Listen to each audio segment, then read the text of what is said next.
morning sun barely touched the ancient stones of Windsor Castle when Catherine, the Princess of Wales, stood before the tall mirror in her private chambers.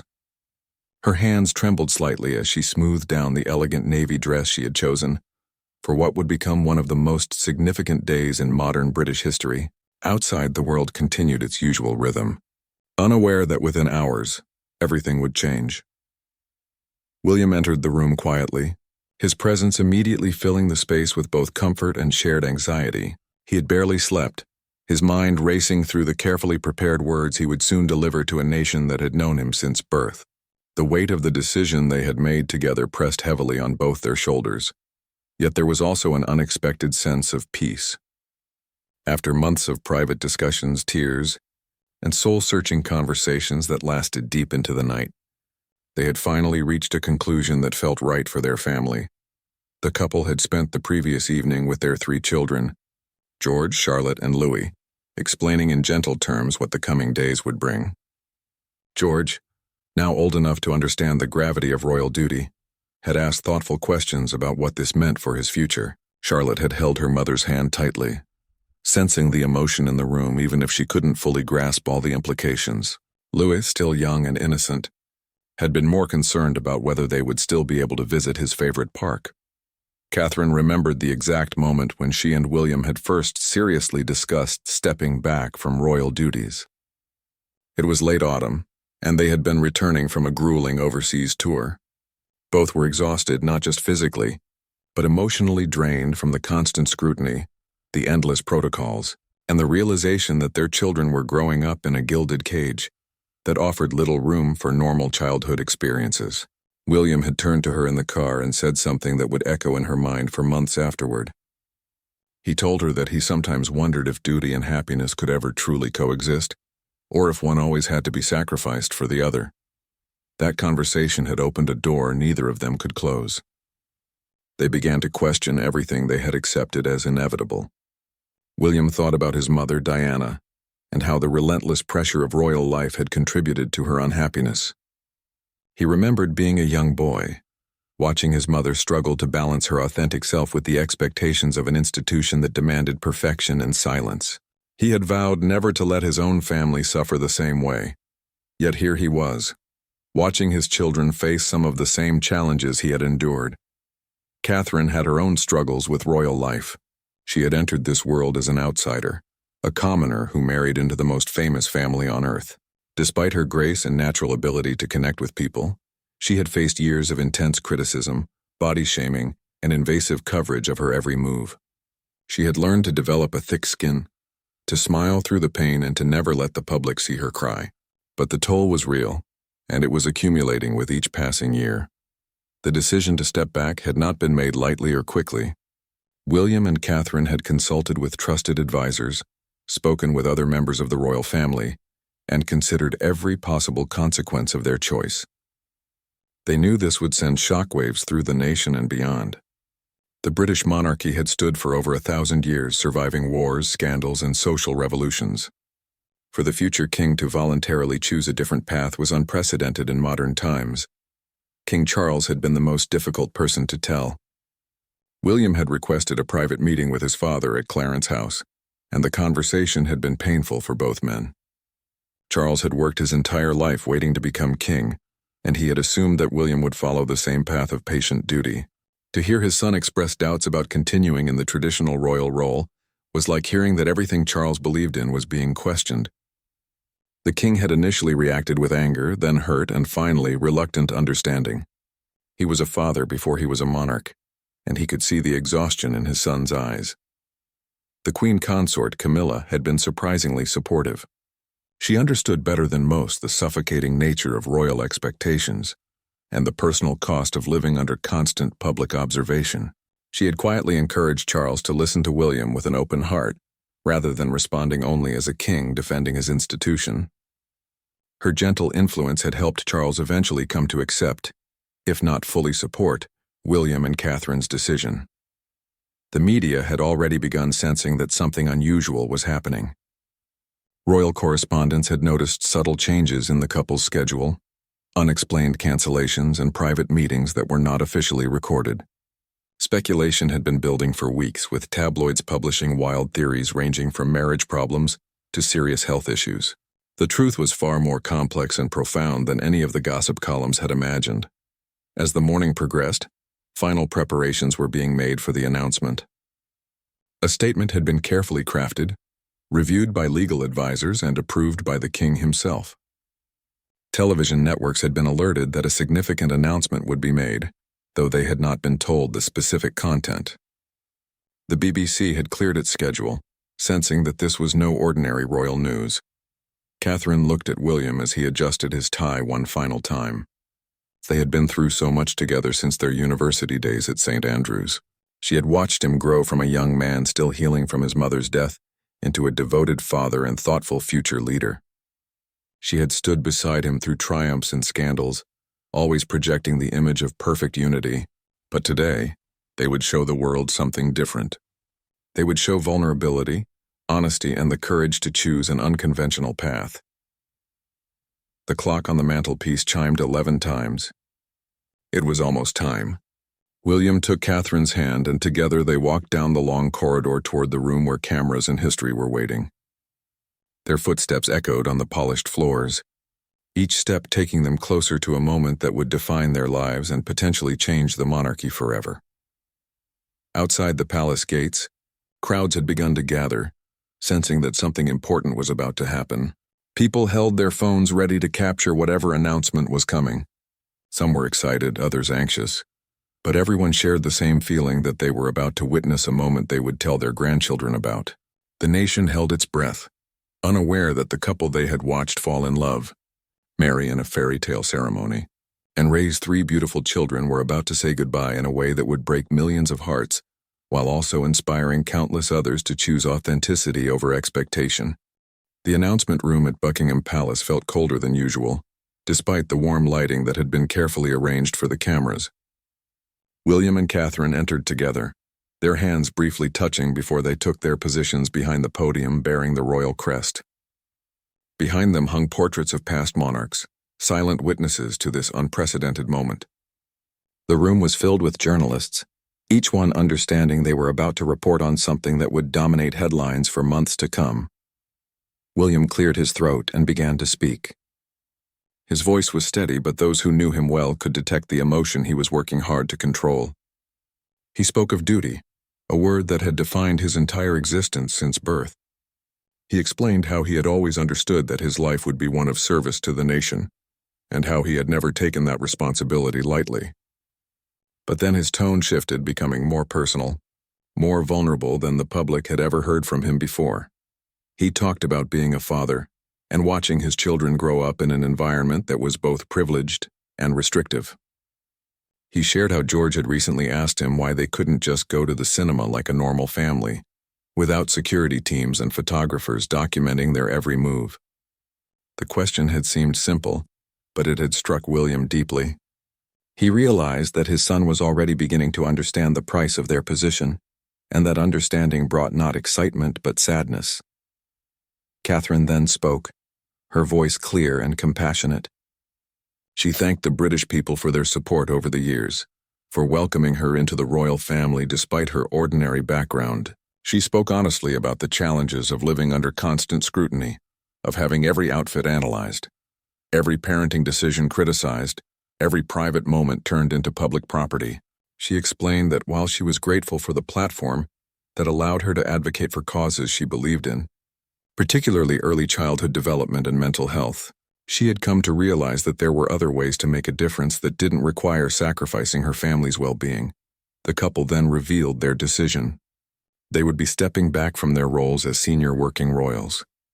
They would no longer carry out official duties on behalf of the crown, would not accept public funding, and would seek to become financially independent, while still supporting the Queen and the institution they both respected. They planned to split their time between the United Kingdom and another location where they could raise their children with more privacy and normalcy. They would retain their titles but would not use them for commercial purposes. The room erupted with questions. Journalists shouted over each other, desperate to get clarity on what this meant for the line of succession, for George's future as a potential king, for the very structure of the modern monarchy. William raised his hand, asking for calm. He explained that George would still be third in line to the throne, but that he and Catherine wanted to give their children the option to choose their own paths when they were old enough. They didn't want to force a life of royal duty on anyone who might not want it. As the press conference continued, the news began spreading across Britain and around the world at lightning speed. In homes, offices, and pubs across the nation, people stopped what they were doing to watch the broadcast. Some viewers felt betrayed, believing that William and Catherine were abandoning their responsibilities.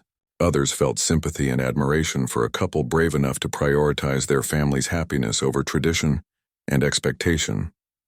In Scotland, where William and Catherine had first met at university, students gathered in common rooms to watch the announcement. Many remembered seeing the couple during their St. Andrew's days, just two young people trying to find their way in the world. There was something poignant about seeing them now, older and wiser, making a choice that would have been unthinkable for previous generations of royals. The reaction on social media was immediate and divided. Hashtags supporting and criticizing the couple both began trending within minutes. Some people shared stories of their own struggles with family expectations and praised William and Catherine for choosing mental health over duty. Others posted angry messages about privilege and responsibility, arguing that the couple couldn't simply walk away from obligations they were born into. Back in the announcement room, the press conference was drawing to a close. William and Catherine had answered as many questions as they felt comfortable addressing, though they maintained privacy around certain details, particularly regarding where they planned to live and how they would support themselves financially. They asked for understanding and, above all, for respect for their children's privacy during this transition. As they prepared to leave the podium, Catherine did something unexpected.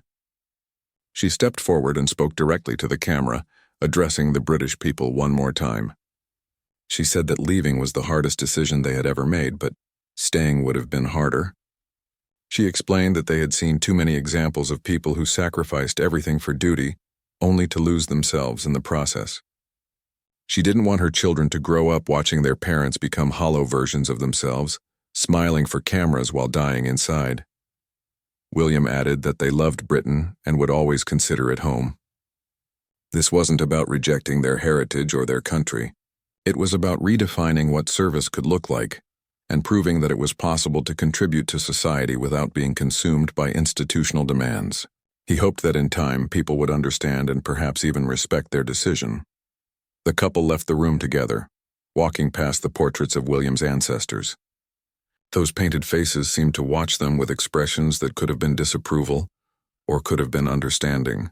History would judge this moment, but William and Catherine had made peace with their choice. They knew they couldn't please everyone, and they had finally accepted that trying to do so was destroying them.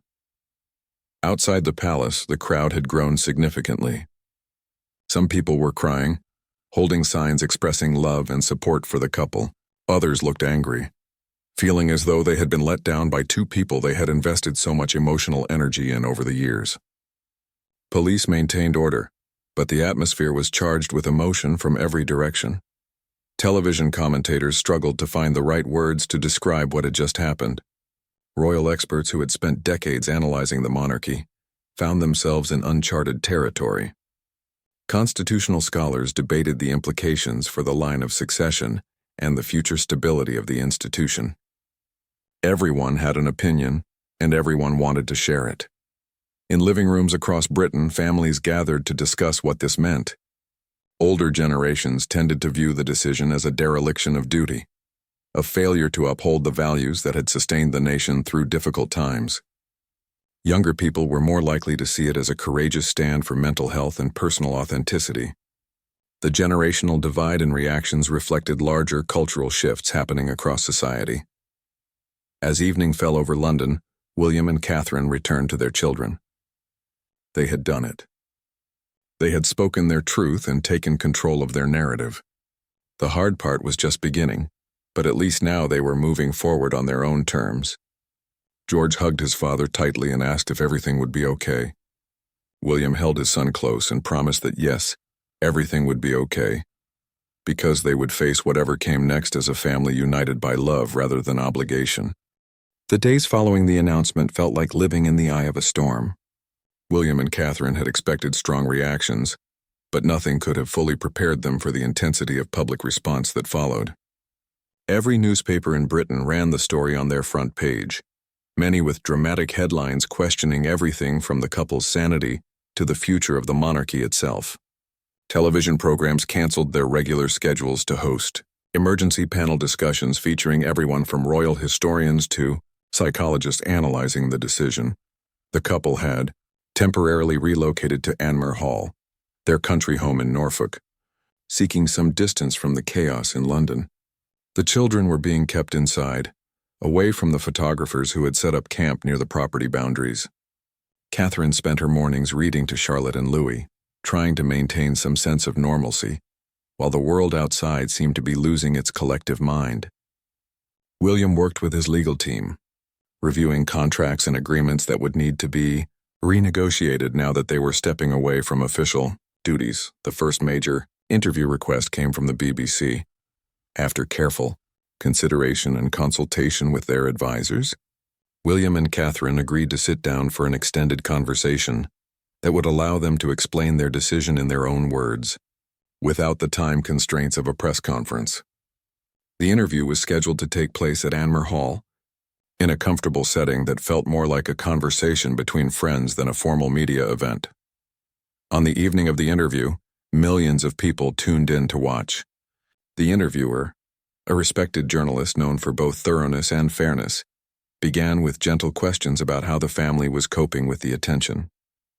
Catherine spoke about the difficulty of explaining to their children why photographers were constantly trying to take their pictures, why they couldn't play in the garden freely, why strangers felt entitled to comment on every aspect of their lives. Her voice cracked slightly as she described Louis asking if they had done something wrong to make so many people angry. William then addressed the criticism that they were abandoning their duty. He spoke passionately about how duty had been used as a weapon throughout royal history, forcing people to suppress their true selves and sacrifice their happiness for the sake of public expectation. He talked about his mother again, more openly than he had in previous interviews. He shared how Diana had confided in him during his teenage years about feeling trapped, about wanting to use her platform for good, but feeling suffocated by the restrictions placed on her. He had promised himself that he would never let his own family experience that same sense of imprisonment. The interviewer asked about the financial arrangements. William explained that they had savings and investments that would support them initially, and that Catherine had plans to return to some of the charitable work she had done before marriage, though in a private capacity that wouldn't conflict with royal protocols. He emphasized that they were not seeking to profit from their royal status or their titles. They simply wanted the freedom to build a life that allowed them to be both productive members of society and present parents for their children. Catherine addressed the questions about where they would live. She explained that they had been looking at properties in several countries, places where the children could attend regular schools and experience something closer to a normal childhood. She acknowledged the privilege in having such choices, but stood firm in their belief that protecting their children's mental health had to be the priority. She spoke about the research she had done into childhood development and how consistently she had found that stability, privacy, and parental presence were more important than wealth or status in determining a child's well-being. The interview touched on the reaction from other members of the royal family. William chose his words carefully, not wanting to create additional conflict or drama. He confirmed that King Charles had been surprised and initially upset by their decision, but that they had since had several long conversations and were working toward mutual understanding. He expressed hope that in time, the entire family would recognize that different forms of service were all valuable, and that stepping away from official duties didn't mean abandoning the values they all shared. One of the most powerful moments came when the interviewer asked if they had any regrets. Catherine took a deep breath and said that their only regret was not making this decision sooner. She talked about the years of struggling silently, of putting on a brave face while dealing with anxiety and occasional depression, of watching William carry the weight of future kingship on his shoulders, even as it crushed parts of his spirit. She said that life was too short to spend it being miserable for the sake of tradition or public opinion. William added that he hoped their decision would open up conversations about mental health, duty, and the right to choose one's own path. Even when born into circumstances that seemed to predetermine everything, he acknowledged that they were extraordinarily privileged compared to most people, but argued that privilege didn't eliminate the human need for authenticity and self-determination. He wanted their children to grow up knowing that they had agency over their own lives, that they could make choices based on their own values rather than simply inheriting expectations from previous generations. As the interview aired, public opinion began to shift slightly.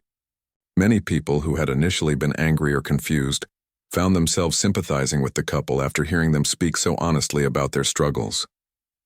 The revelation that Catherine had dealt with anxiety and depression resonated particularly strongly with viewers who had their own mental health challenges. Social media began filling with stories from ordinary people about times when they had chosen their well-being over others' expectations, even when it meant disappointing family or facing criticism. However, there remained a significant portion of the population that could not accept the decision. Traditional monarchists felt that William and Catherine were setting a dangerous precedent that could destabilize the institution. Some argued that if someone born second in line to the throne could simply opt out of their responsibilities, what message did that send about commitment and duty?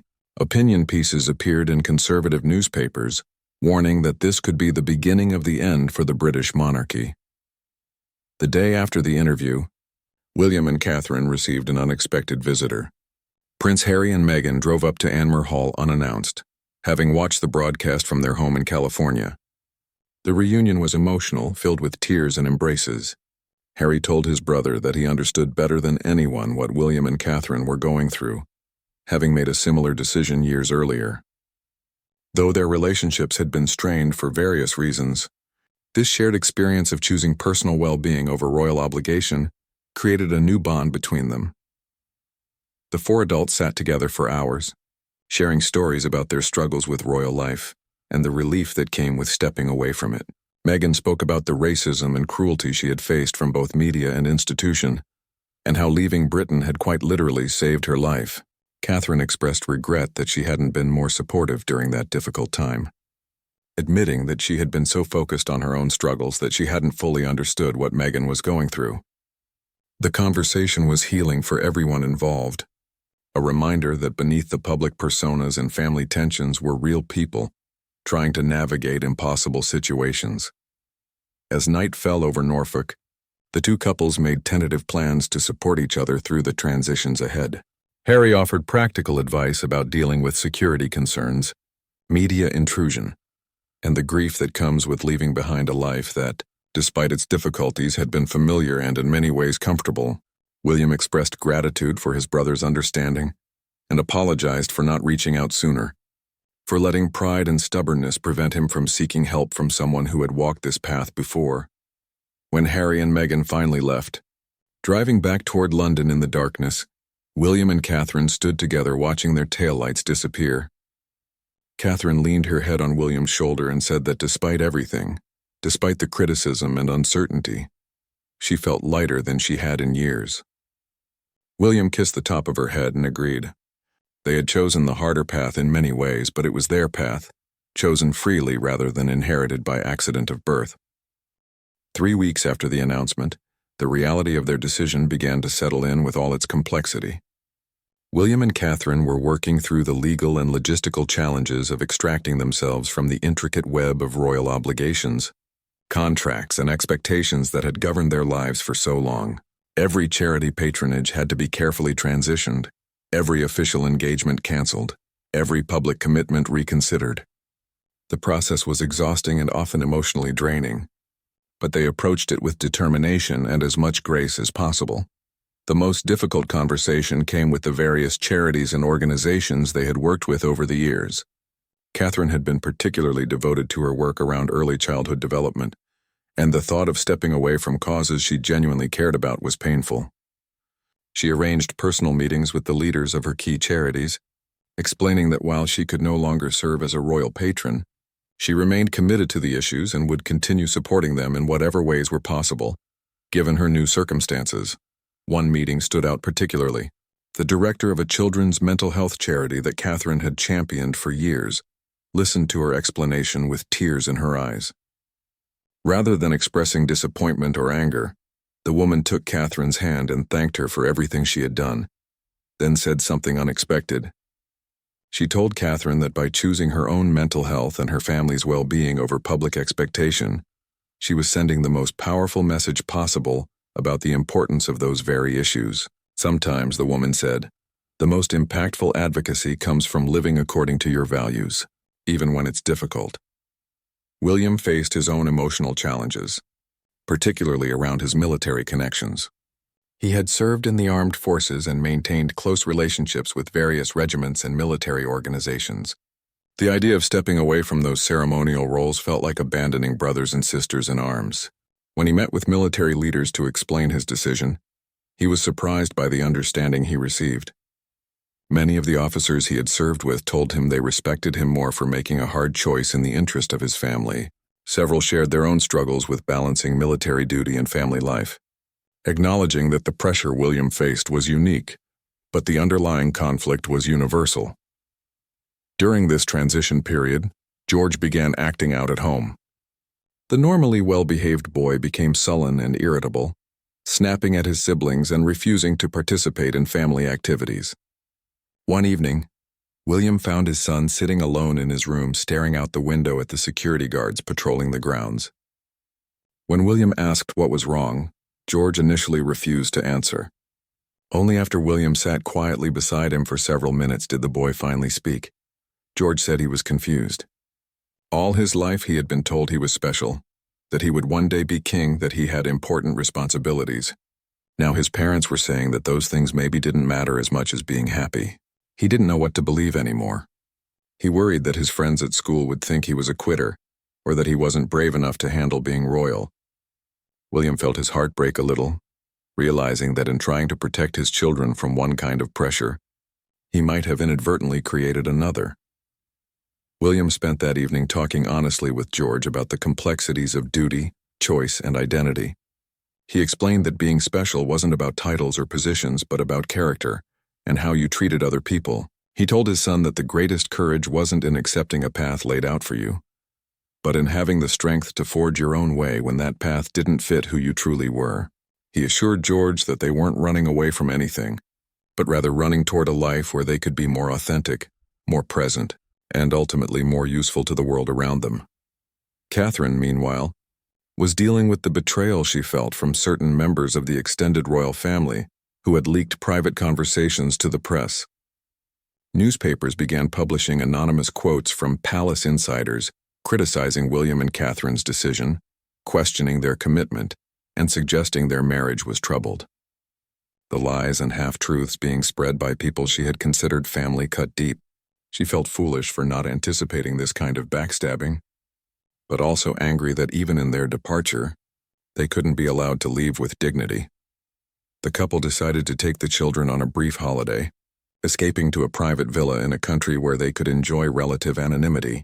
For 1 week they lived like an ordinary family. They cooked meals together, played games on the beach, explored local markets without security teams hovering nearby. Charlotte laughed freely, building sandcastles without worrying about photographers. Louis chased waves and collected shells with the unselfconscious joy that children should always be allowed to experience. George gradually relaxed, his teenage awkwardness giving way to genuine smiles. One evening, as the sun set over the ocean, the family sat together on the beach. William asked each of them to share one thing they were grateful for and one thing they were excited about for the future. Charlotte said she was grateful for her family and excited to maybe have a pet dog someday. Louis was grateful for ice cream and excited about everything. George surprised them by saying he was grateful his parents loved them enough to make hard choices, and he was excited to figure out who he wanted to be without everyone already having decided for him.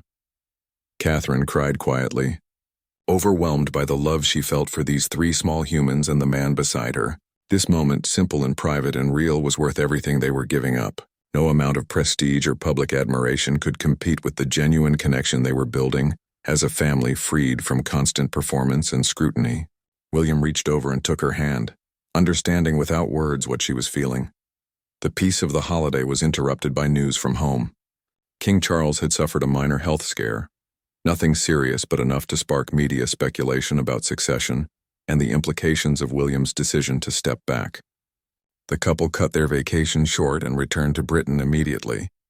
Despite their complicated relationship with the institution, Charles was still William's father, and family loyalty ran deep regardless of their disagreements about duty and tradition.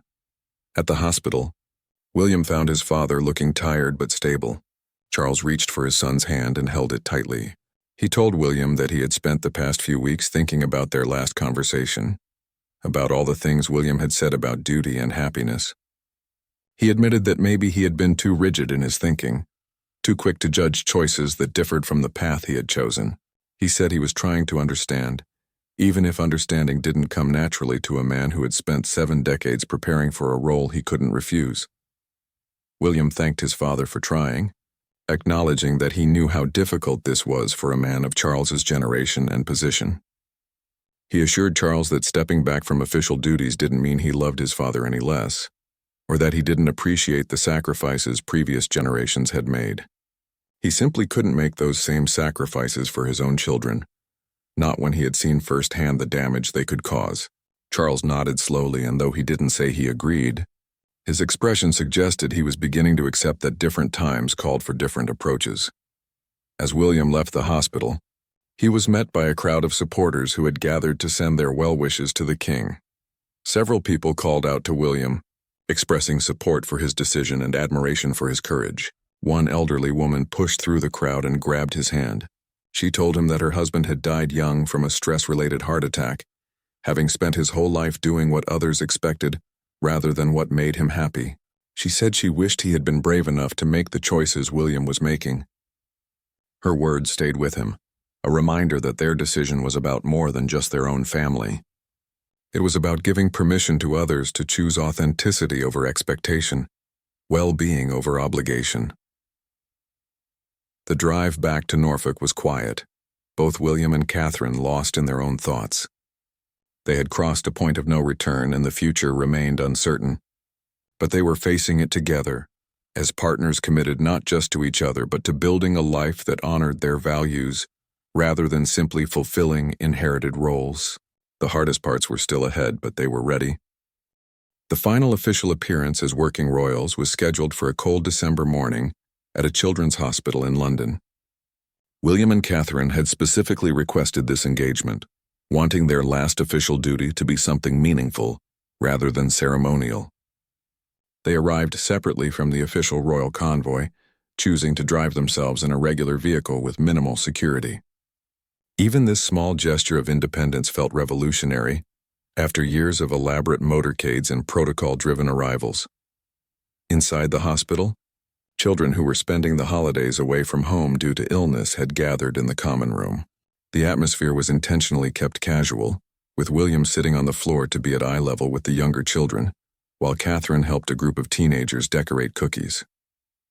There were no formal photographs arranged, no staged moments for the cameras, just genuine interaction between people who, for a brief time, forgot about titles and positions and simply connected as human beings.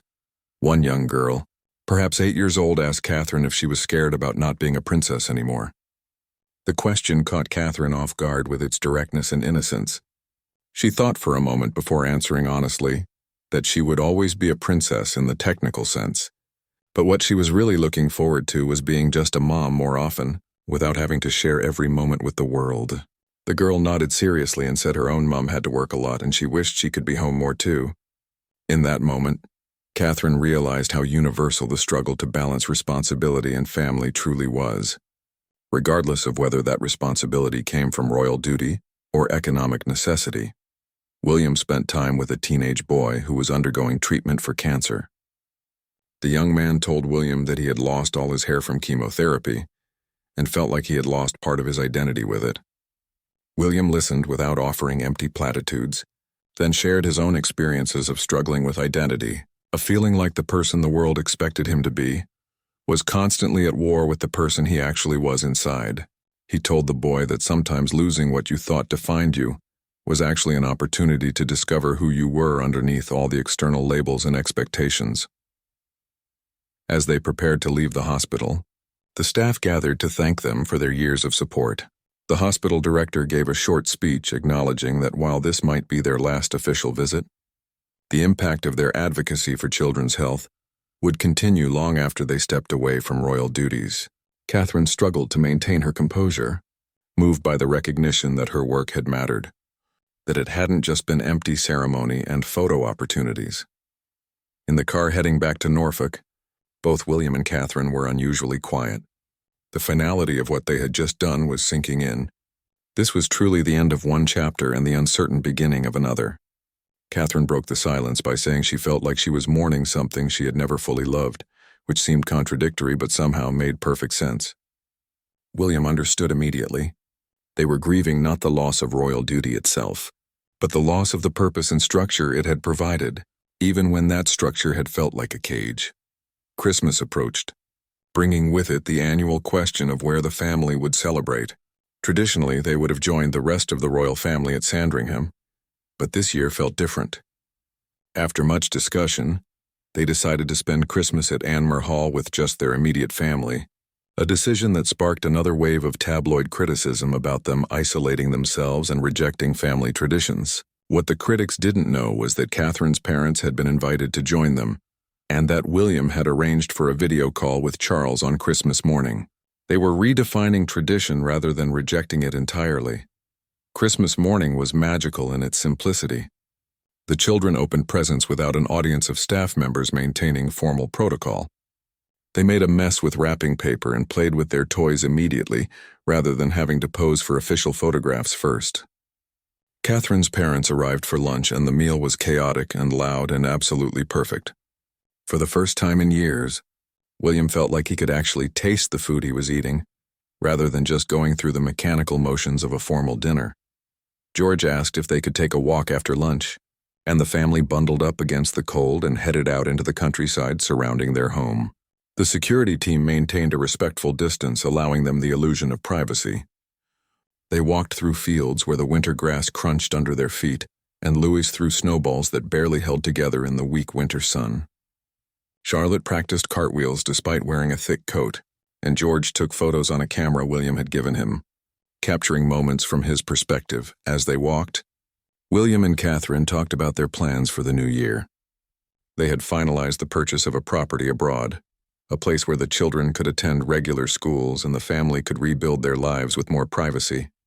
They acknowledged that there would be challenges, that cultural adjustment would be difficult, and that they would probably feel homesick for Britain, but they also felt hopeful for the first time in years, excited about possibilities rather than dreading obligations.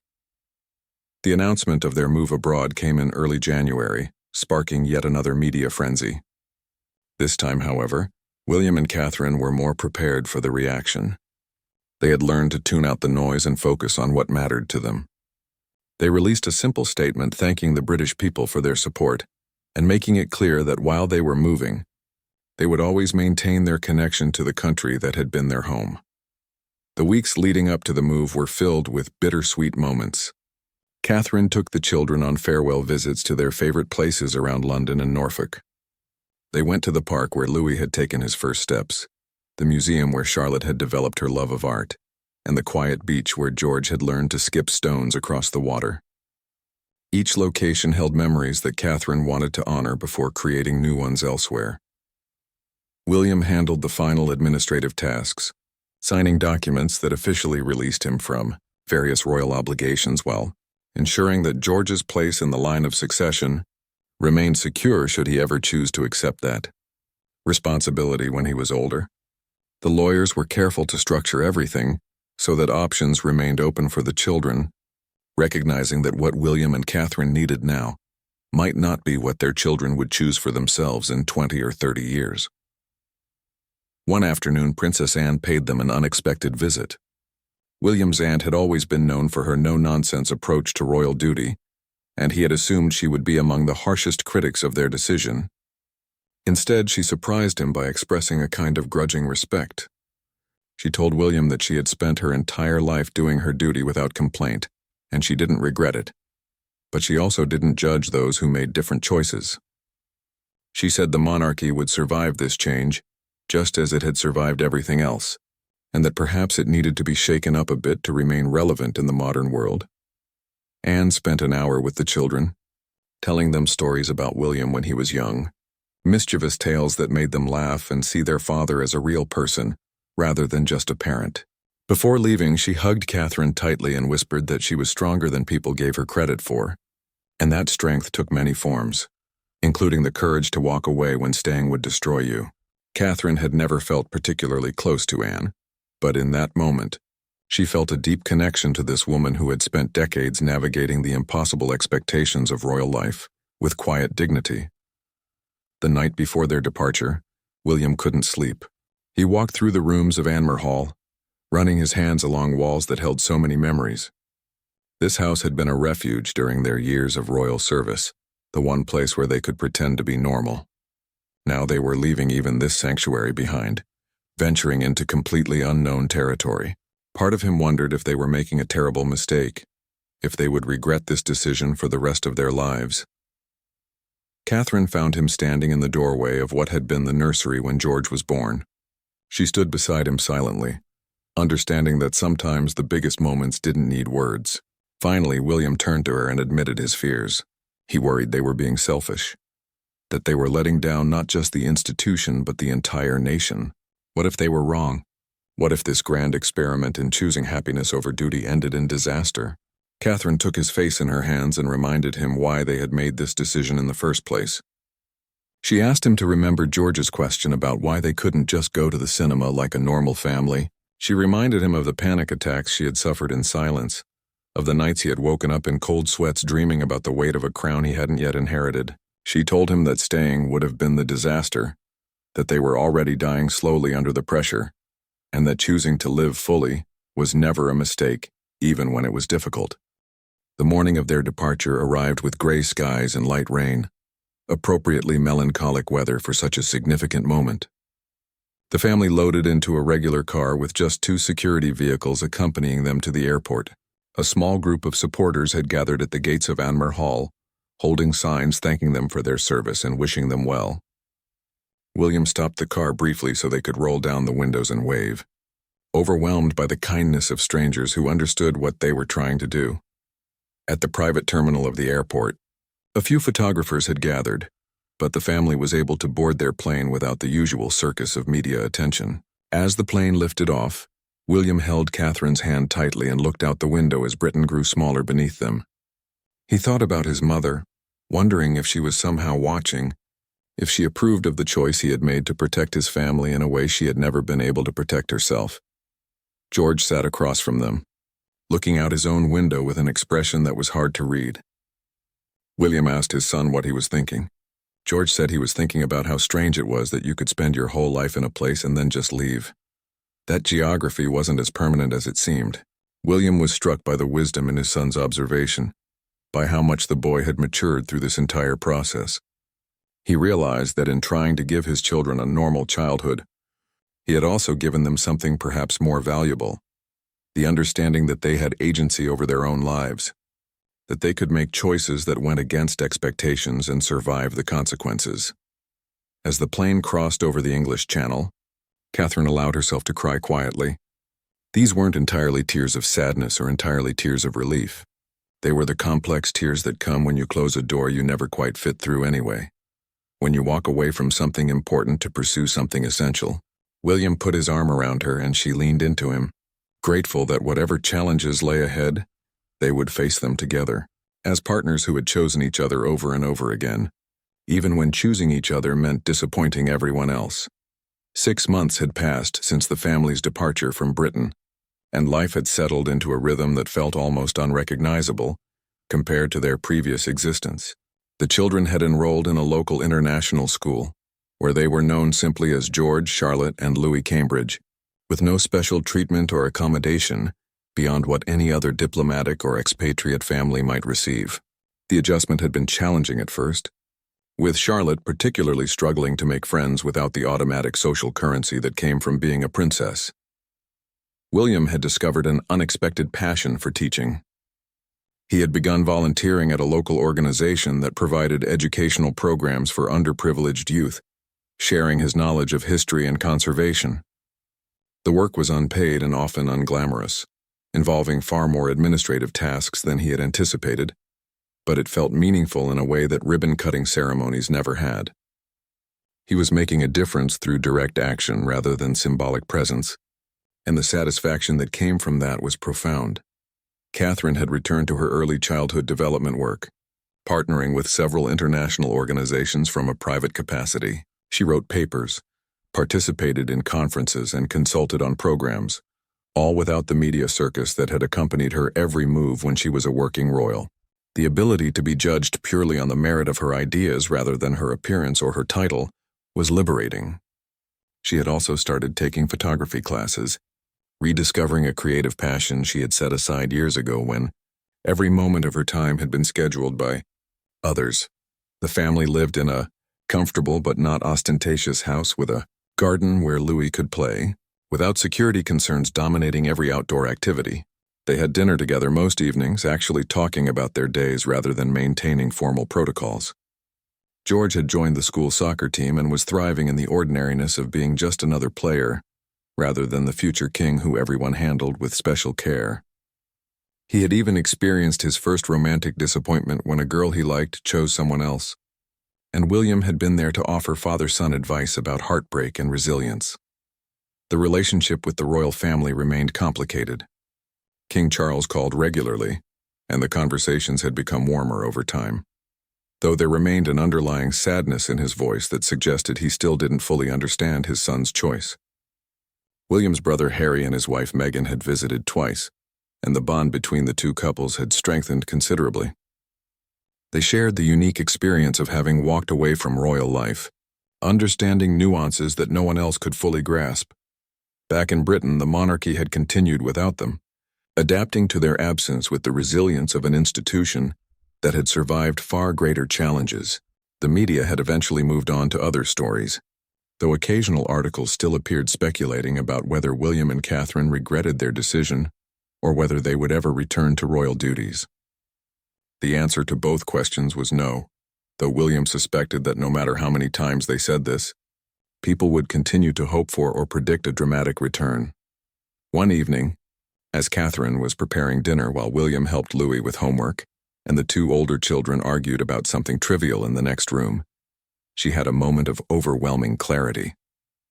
This was what happiness looked like. Not the fairy tale wedding watched by billions, not the designer dresses and glittering tiaras, not the palace rooms and official portraits. Happiness was the beautiful mundanity of family life without performance, connection without scrutiny, purpose without obligation. William walked into the kitchen and immediately knew something significant was happening in his wife's mind. He wrapped his arms around her from behind and asked what she was thinking.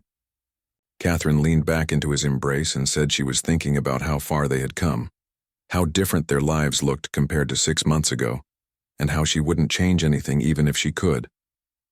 William kissed her temple and admitted he had been thinking the same thing that very morning.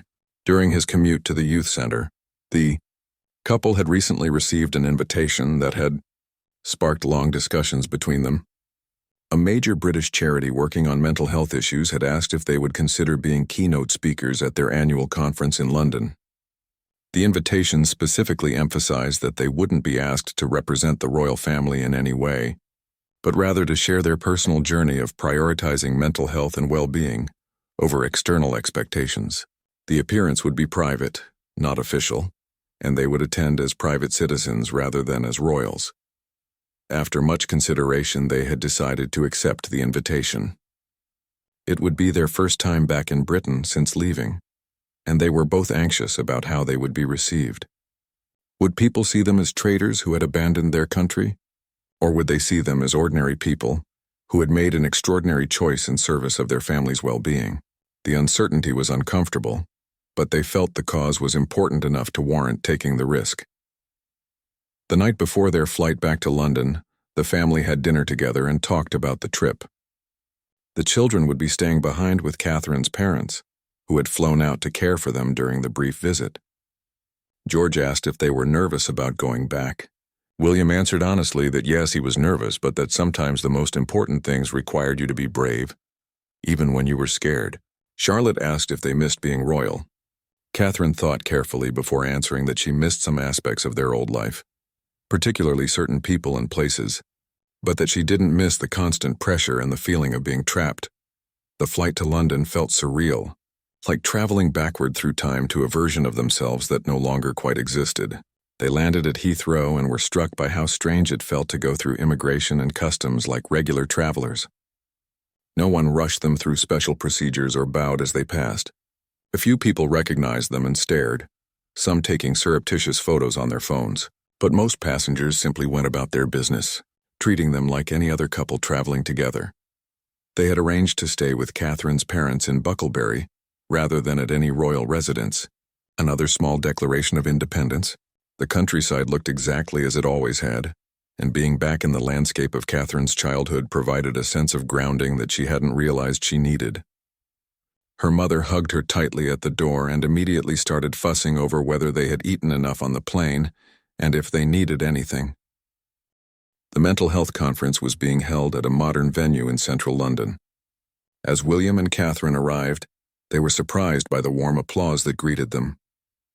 The audience was filled with mental health professionals, advocates, and people with lived experience of mental illness. These were people who understood, perhaps better than most, the courage required to prioritize well-being over expectation. They weren't there to judge, but to learn from a couple who had put principles into practice in the most public way imaginable. William spoke first, sharing openly about the generational trauma that had affected his family, about watching his mother struggle and ultimately lose her life in circumstances that were at least partially related to the pressures of royal existence. He talked about the guilt he had felt when he first considered stepping back, the sense that he was betraying his grandmother's legacy and his father's expectations. But he also spoke about the moment he realized that the greatest betrayal would be forcing his children to repeat the cycles of pain that had affected previous generations. Catherine followed with her own reflections on the imposter syndrome she had battled throughout her royal years. The constant feeling that she wasn't quite good enough, that any mistake would be magnified and used as evidence that she had never truly belonged. She discussed the anxiety that had sometimes kept her awake at night, and the depression that had occasionally made even simple tasks feel overwhelming. She acknowledged the irony that she had been advocating for mental health awareness, while struggling to acknowledge her own mental health challenges. The response from the audience was overwhelming. During the question and answer session, multiple people stood up to thank them for their vulnerability and honesty. A young woman shared that she had recently left a prestigious but toxic job, and that hearing about William and Catherine's decision had helped her recognize that she wasn't being weak or ungrateful. She was being self-aware and brave. An older man talked about the generational expectations in his own family, and how difficult it had been to break patterns that had persisted for decades.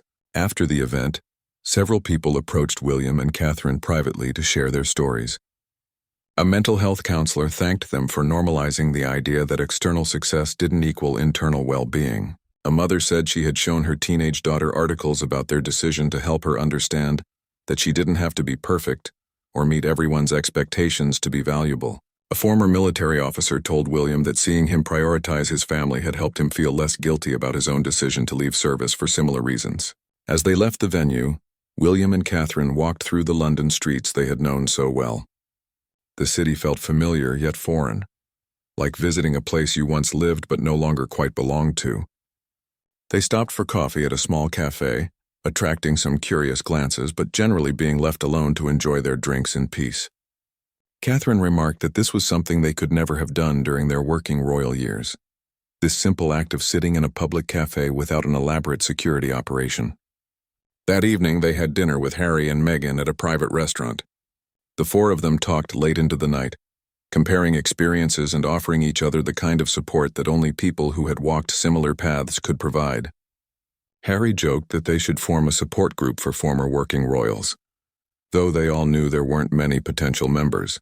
The conversation drifted between serious discussions about their shared challenges and lighter moments of laughter about the absurdities of royal protocol they had all left behind. Before heading back to catch their flight, William and Catherine made one final stop. They drove past the gates of Kensington Palace, the residence that had been their London home for so many years. They didn't go inside, didn't announce their presence, just sat in the car looking at the building that represented so much of their past. William admitted that he sometimes wondered about the alternate version of his life, the one where he had stayed and accepted the crown when the time came. But then he thought about George's laughter during soccer games, Charlotte's confidence in expressing her opinions, Louis's unself-conscious joy, and Catherine's peaceful sleep without nightmares of criticism and failure, and he knew they had made the right choice. The plane ride back felt different from their departure 6 months earlier. Then they had been fleeing, escaping something that had become unbearable. Now they were simply going home, returning to a life they had consciously built rather than one they had inherited. Catherine looked at William and said she was ready to stop thinking about the life they had left and fully embrace the life they were creating. William agreed, adding that their story wasn't about rejecting duty or tradition, but about expanding the definition of both to include authenticity, mental health, and the radical act of choosing your own path even when the entire world expects you to follow a predetermined route. As they approached their new home, both felt a deep sense of gratitude, not for the privilege they had been born or married into, though they acknowledged that privilege had provided them options most people didn't have. They were grateful for the second chance they had given themselves, for the courage they had found to rewrite their story, and for the growing understanding that sometimes saying goodbye to who you're supposed to be is the only way to discover who you actually are. Their farewell to Britain had indeed stopped a nation, but it had also started a conversation about duty, mental health, and the right to choose happiness that would continue long after the headlines faded and the next royal drama captured public attention.